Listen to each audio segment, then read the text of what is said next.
For generations, we have been taught that we had to believe the story of the Exodus on faith alone. We were told that Mount Sinai, where Moses received the Ten Commandments, was located in Egypt, but there was no real evidence to make it believable.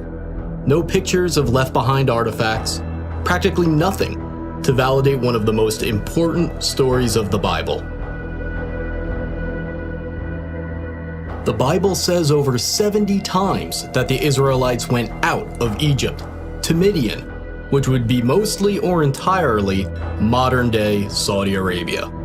Is it true that there is very little evidence that the Exodus story happened, or have we actually just been looking in the wrong spot?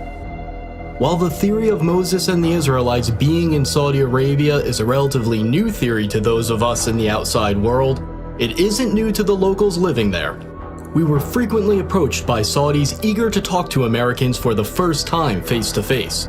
And one of the first things they would say with excitement was, "Did you know Moses was here? Let me show you where he and his people were."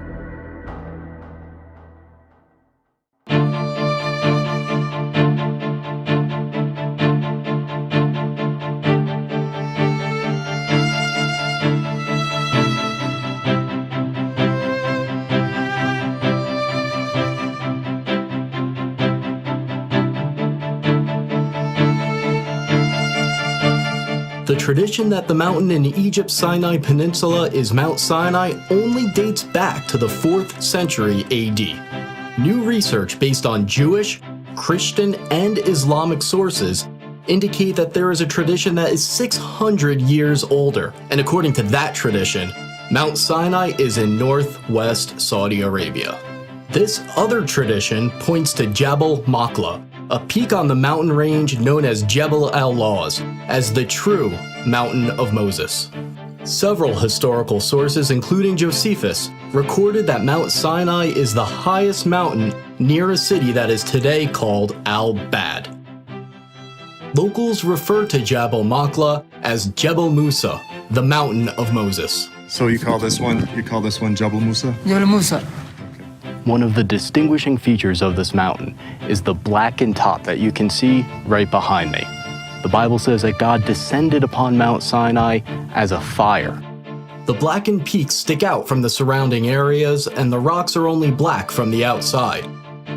Researchers disagree as to whether the blackened rocks are actual evidence of God descending upon the mountain as a fire like the Bible says, or whether it's natural volcanic rock.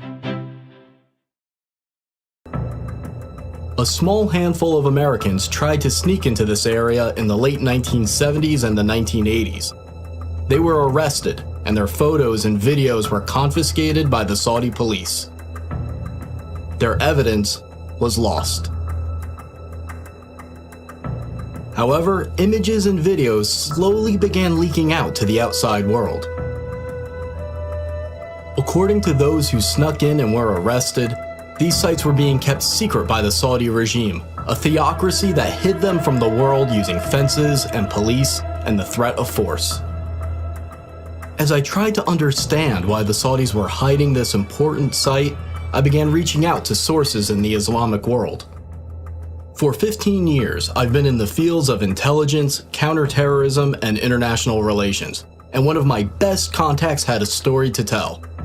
He used to belong to a jihadist group, and he even had meetings with Pakistani intelligence and close associates of Osama bin Laden. And now, he's speaking out for the first time. When I was in the jihad world, we all knew that the Mount Sinai was in Saudi Arabia. The people on the outside, even most Muslims, had no idea that it was there, because we fighters didn't want anyone to know about it. We all knew that the Saudi government hid it and protected it with security, and we all agreed with it. We believe that if a site, even a holy site, is visited by people and used for idolatry, it should be destroyed. But our hiding it, according to the Islamic law, is what saved it, so you can see it today and appreciate it.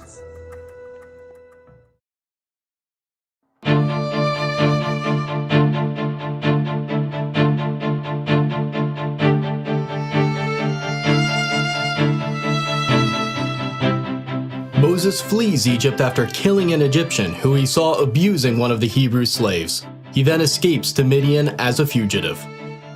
In Midian, Moses sits by a well and he meets the daughters of Jethro who are getting water for his flock. Moses then marries one of his daughters. We are in the ancient land of Midian right now, near the town that locals describe as originally being the land of Jethro. When we visited this area, multiple Saudis approached us to tell us this is where Jethro and Moses resided. They excitedly pointed to an ancient well that is fenced off and marked as an archaeological site. The Saudis have long believed that this is the well where Moses met the daughters of Jethro, and Muslims from around the world come to see it.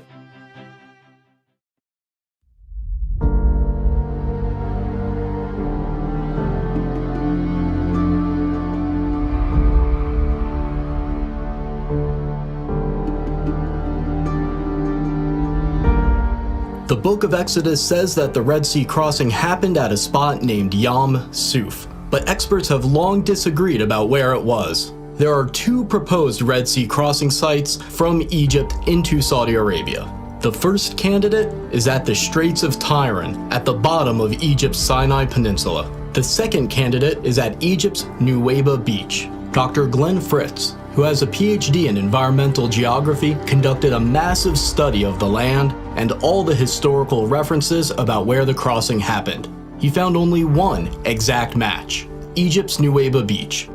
Nuweiba Beach is almost 5 miles long and 3 miles wide, providing enough room for the Israelite population to fit. Here, they'd be trapped with the mountains on both sides, the Red Sea in front of them, and Pharaoh's army right behind them. Amazingly, there is a path under the water from Egypt into Saudi Arabia. The path is not too steep. The Israelites could have easily walked across if the waters were parted. Underwater research by Dr. Leonard Moeller showed strange shapes in the coral, leading some to believe that the remains of Pharaoh's army are there. According to this theory, the coral wrapped around the debris from Pharaoh's army and retained the shape of the objects after they dissolved. When they brought a metal detector down to the coral anomalies, the readings were consistent with circular patterns of metal resembling the parts of chariots. We had planned to dive near the possible Red Sea crossing point because it's a public diving site with stores where you can go and rent diving equipment. But we weren't allowed to. The Saudi police showed up, and they stayed with us until we left.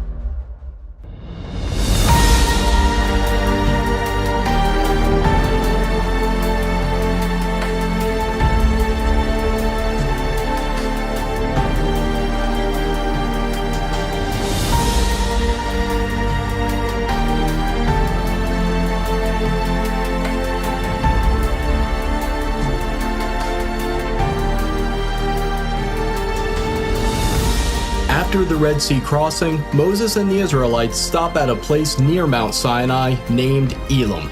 Desperate for water, they find a unique location with 12 wells and 70 palms.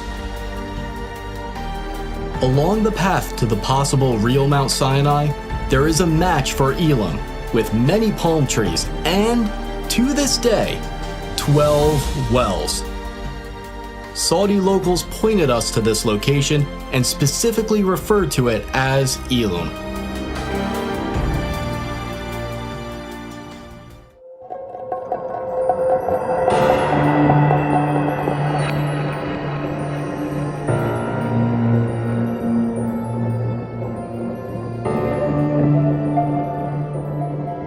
Another major event by Mount Sinai is the incident with the golden calf.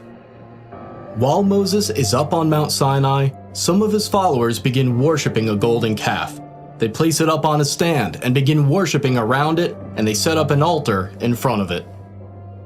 When Moses comes down from Mount Sinai, he destroys the golden calf and sprinkles its remains into the river that comes down from the mountain. Here, in front of the mountain, we have the remains of what may have been that golden calf worship site. Now behind me, in this fenced-in archaeological site that the Saudis are protecting, you see both a stand with many petroglyphs of cows and people worshiping cows, as well as a structure that is slightly lifted that may be the altar in front of the golden calf stand. There's a sign in Arabic and English warning intruders against going into the area.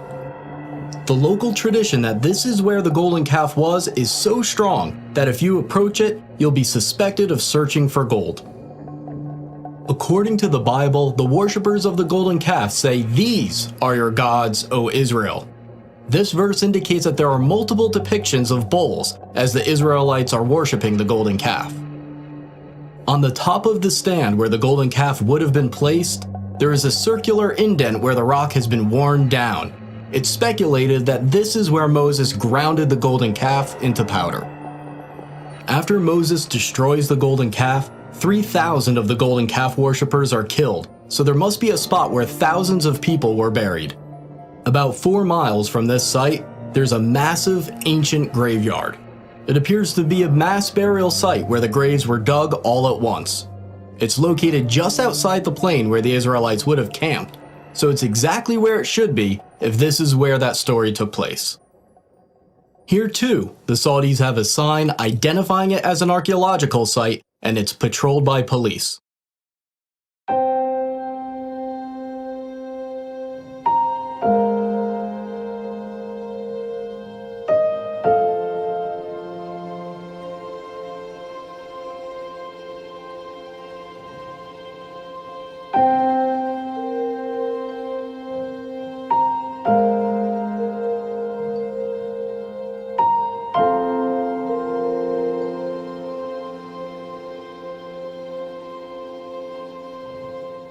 The book of Exodus says that Moses built an altar of uncut stone at the foot of Mount Sinai and also set up 12 pillars to symbolize the 12 tribes of Israel.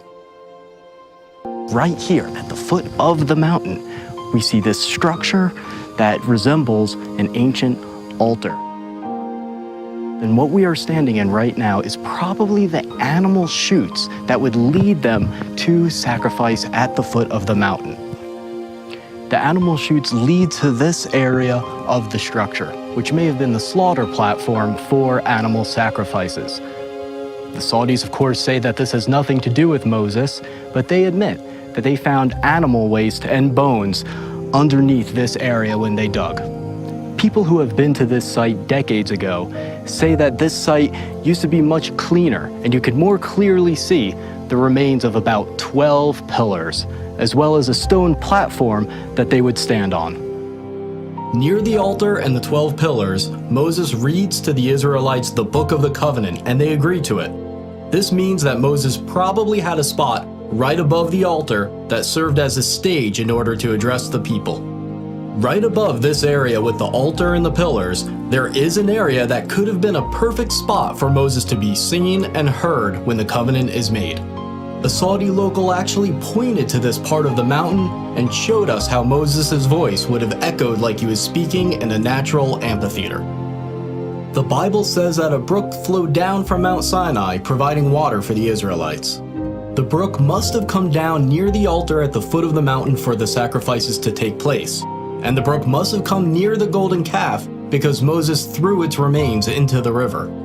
It's very easy to see where there was once a stream coming down from this mountain, where there's evidence of burnt sacrifices. It then ends up near the possible golden calf worship site. There's even evidence of wells around the area where a pool of water would have formed, proving that a large population once lived there. According to the Bible, the prophet Elijah travels to Mount Sinai, and once he gets there, he goes into a cave, and that's where he talks to God. The real Mount Sinai must therefore have a cave that is accessible, safe, and suitable for sleeping. This cave above the altar is about 15 feet high, 20 feet long, and 20 feet deep. If this is the real Mount Sinai, then this is almost certainly the Cave of Elijah.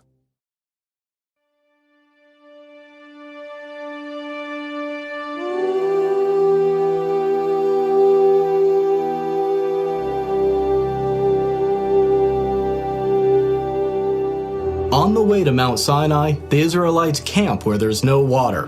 Moses goes up to a distinct rock and strikes it with his rod, and miraculously, water pours forth for his followers. The historian Josephus said that the split rock could still be seen in his time, and it was so big that it could not have been moved. Is it possible that this split rock still remains today, testifying to the accuracy of this story? The answer is yes, and it is stunning.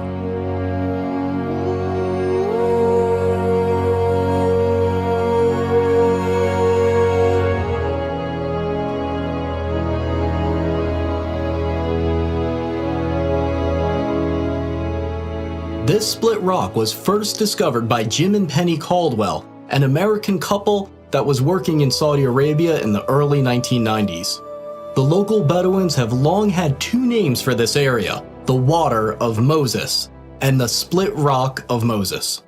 This split rock is on top of a 100-foot hill and is somewhere between 40 and 60 feet high. And what's really amazing about this specific location in the valley along the possible route to Mount Sinai is that the rocks underneath the split rock are smooth, as if tons and tons of water poured forth, forming a miniature lake at the bottom for the Israelites to drink from. If you have a relationship with a local, they'll tell you that this area is related to Moses, but the Bedouins that live here will try to keep you out. We saw this firsthand as we were chased out of the area. Okay, so we are flooring it. We're gonna see if this guy follows us. We heard 2 gunshots. This guy's like, doesn't really want to party.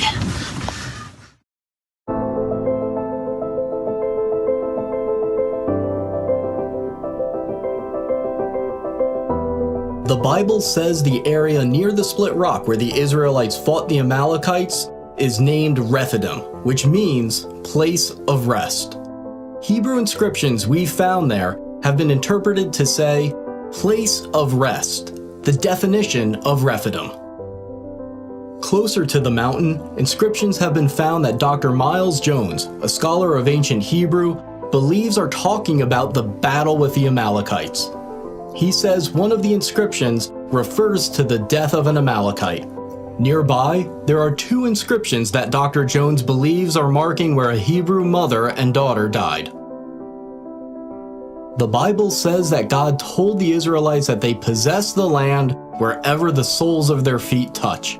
Near the split rock and near the mountain, there are many inscriptions with an image of a foot and a sandal. Next to the image, there is Proto-Hebrew writing that means the sole of the foot.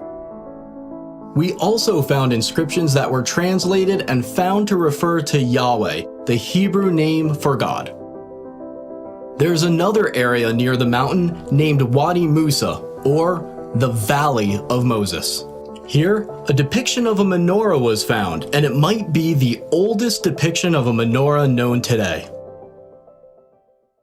Now, a new eyewitness has come forward to reveal that the Saudis have been hiding the evidence of the Exodus since at least World War II. This man was an American pilot who met the king of Saudi Arabia. Bob Cornuke was one of the first people to reach Jabal Maqla in the 1980s, and he recently interviewed that pilot and made the footage available for this video.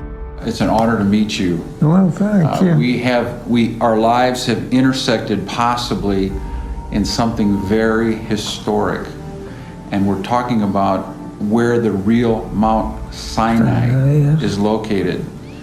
And I had no idea that someone as far back as World War II would have seen the mountain and had been told that the mountain was the holy mountain of Moses. Did any of the Muslims tell you that that was a holy mountain? Oh yes. I guess everybody in the military knew it was holy. Yeah. Well, they forbidden me to fly around it, and it was off limits that I'd be killed either by God or by maybe some of them, I don't know. And when I took off, I was half scared to death. You bet I flew around it. But it was different than the rest of the mountains because it was black on top? Oh, it was a blackish green. It was dark enough to be somewhat frightening. You don't know what I really believe. I think it's Mount Sinai. I think God let me fly around it. That's what I think. I think He let you and me both live. Why haven't we heard about this other candidate for Mount Sinai? Why has almost the entire focus been on the traditional site despite its lack of compelling evidence. Think about how many things line up with the biblical story right here at this mountain. There's a beach and path where the Red Sea crossing could have happened, matching the biblical account. You can see how the Israelites could have camped near Elim with its 12 wells and 70 palms. Along the way to Jabal Machlah, there's a split rock and area suitable for camping. There's a mountain referred to as the Mountain of Moses, with a large plain in front of it where millions of Israelites could have camped. You can see an altar of uncut stone at the foot of the mountain, where there's evidence of burnt sacrifices, right where it should be. There's evidence of bull worship, and you can see exactly how Moses would have seen the golden calf worship going on as he came down from the mountain. There's a brook that comes down from the mountain just like the Exodus story says. You can see right where the cave of Elijah might have been. All of these little details have to fit, and they fit. After I came back from the trip, people asked how I felt standing there where so few people have been able to. And the predictable feelings were easy to describe. The adrenaline, amazement, awe. But there was an emotion that was more difficult to describe. I didn't deserve to be there. I'm not someone who's given away his wealth to the poor. I'm not a scientist or a pastor. And there are still days where I feel like I have no faith at all. But then as I looked at the mountains, I remembered something. The Bible has a clear pattern where God doesn't use the best or the most expected. Even Moses was so insecure that he didn't want the job. Rather than using the most qualified, the pattern is that God uses the unexpected, the insecure, the flawed, the depressed, the doubter, the underdog. Every single person can make a difference, especially those that think they can't.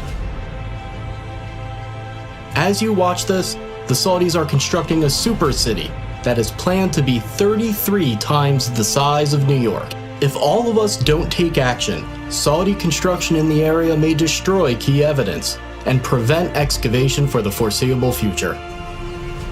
To try to stop these sites from being threatened, we have set up a website and a nonprofit organization to support further research and to convince the Saudis to preserve the sites so they can be saved and investigated.